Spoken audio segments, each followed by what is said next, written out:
So let's talk about those habits. When we were talking before the show, you said that there's 3 questions to ask yourself before spending any money. Let's talk about that 3-question habit. So question number 1, take your notes right now, get your pen and paper out. This is really important. So the 3 questions that I ask myself before I spend money are, number 1, if I buy this item, could this make me money?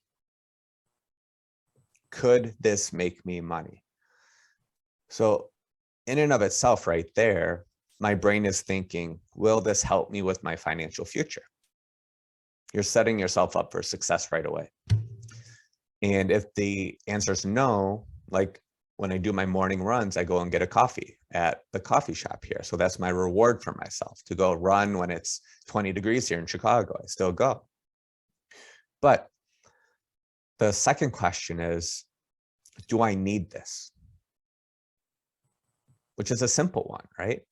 If it's a pair of shoes, a pair of jeans, a pair of something that's not going to make me money, then I probably won't do it. If it's food, different story. If it's diapers for our 2-year-old, right? No brainer. But those little things that we don't need, maybe I should hold off doing that. That's, I think, the most important part. And number 3, this is the fun one. So if I didn't buy those pair of shoes that were $300, where else could I put that money to help me with my financial future? Or where else can I put that $300 to grow? And that gets your brain thinking in a completely different way as well. So those 3 questions are really the cornerstone for what you should be doing now into 2022 for your own personal financial future. Got it. So before I spend any money, will this make me money? If it's a yes, I'm probably gonna give it a go, right? If it's an asset, not a liability, as we talk about in Rich Dad Poor Dad land over here. Love it. Do I need this, right? Like, is it really, really necessary? That gives me an insight into urgency of, do I need to pull the trigger right now or not? And then if I didn't buy it, where else could I put that money? Allows me to kind of identify opportunity costs. Is that just kind of like, and then it gives me like an investor mindset? Is that the purpose of Absolutely, that last Pablo, question? absolutely. And I love it. I was taking notes just like you were suggesting here. And as I was going through those 3 questions, I identified 3 themes that I think are really successful for any investor, right? Your first question, could this make me money? That's really understanding the difference between an asset and a liability, right? Investors, those who are successful and who do build financial wealth, tend to invest in assets. They understand the difference between an asset and a liability. So understanding the difference between that. Next, do I need this? That's talking about the concept of deferred gratification versus instant gratification. Those who have a habit of getting excited about deferred gratification and understand what an asset is versus a liability tend to do much better financially and have more options later down the line. And the third one, if I didn't buy this, where else could I put this money? That's just the difference between consumption and investment overall, right? If you look at those 3 things, assets, deferred gratifications, and investments, you put that winning strategy into your daily habits. That's why you're going to wind up 5 years, 10 years, 20 years down the road, achieving that financial goal that you want, and probably that bigger why that you want, assuming that you attach it to that financial goal. Bill, I want to take advantage of your expertise and ask that third question of when you're thinking of where else would I put that money, what are the questions that you ask yourself as far as when you're placing money into investments? What are you evaluating? I'm really evaluating the taxation. And I think this is the one thing that people miss from a planning perspective. So to take this into maybe question number 4, right, is if I put my money in this investment, how will I be taxed on this? And when will I be taxed on it? And how much will I be able to keep from this investment if it grows? So understanding those, aspects of where you're putting your money is truly, in my opinion, going to be one of the most important things to consider moving forward. And personally, I don't think I'm an expert, right? I think I'm just someone who really loves talking about cash flow, figuring out how long your income could last for throughout your lifetime. And I'm a simplifier by nature. I'm just a simplifier. I take someone's financial situation and try and simplify it for them. That's all I do. Whenever you talk about some of these things that just ring so true to me, I get excited about shedding a little bit of light on it. When we talk about taxes, it's amazing to me for people, when you think about how people typically go about an opportunity to either spend money or to make an investment, right? Most of the times they just spend money they consume. They don't invest. But if you get folks that actually get to the investment stage, you ask them what they focused on, and it was the deal or the property or the investment and the financials and my potential return on investment. And they agonize over this decision.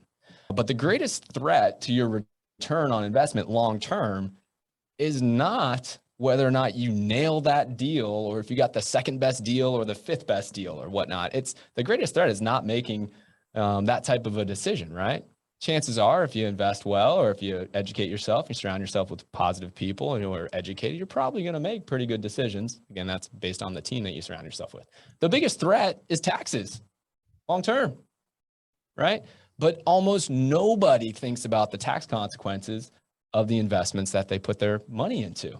So it's really interesting to see where most people spend most of their time, but ultimately few spend a lot of time on taxes. But when you think about the fact that the government, is going to take, 40 and upwards of over 50%, depending on where you live in the country, of every dollar that you earn, I mean, I should be paying attention to that, don't you think?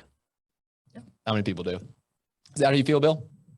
Well, I saw a video of Elon Musk talking at a conference saying that his top tax bracket was about 53%. Incredible. So for him, who's the world's richest person right now, so they say, has the highest tax bracket. So let's break this down a little bit. When you put money into a Roth IRA or a Roth 401k, if you have those accounts set up, the whole idea is to have tax-free money later on in life. And the whole purpose of that and why it's so important is because people don't think about my Social Security income. If it's still here, is my Social Security income going to be taxable? If you do all your money in a pre-tax 401k, pre-tax IRA, pre-tax self-directed IRA, pre-tax whatever, and by the time you turn 72 years young, the government mandates to you that you have to start taking money out because it's grown tax-free for hopefully 30, 40, 50 years. And then say, listen, Mr. and Mrs. Smith, you need to take out 3%, 4%, and then 5%. It grows over time. So your tax bill grows. And then your Medicare premiums go up, right? I'm talking probably 20, 30 years in a lot of your audience's future right now. So when you think about your future planning, do you want your Social Security taxed? Probably not, right, guys? Right. Do you want your Medicare premiums to be taxed? Probably not. And if you do a few certain things using your after-tax money or do Roth accounts, that could help you from a future taxation issue that we may be seeing over the next 10 to 20, 30 years. Absolutely. It's kind of creating a perfect storm when you think about what the effects are when you are near that retirement age, right? You talk about the fact that assuming that it's pre-tax money that you have, you are going to be taxed on that on the way out. You talk about the fact that your healthcare costs are going to be rising by that time as well. So I think what a lot of people fail to do is to think about that amount of cash flow or that income that they need at retirement. For those who do, they need to work with an expert like Bill to really understand, well, it's not just the amount of income that you have that you're planning on having. Let's look at the threats to that income. Let's look at the tax status of that income that you have at that point in time. Let's also plan for rising healthcare costs. It's a lot of those other things that people don't think about that actually get them to a place where they thought they could retire, but they can't.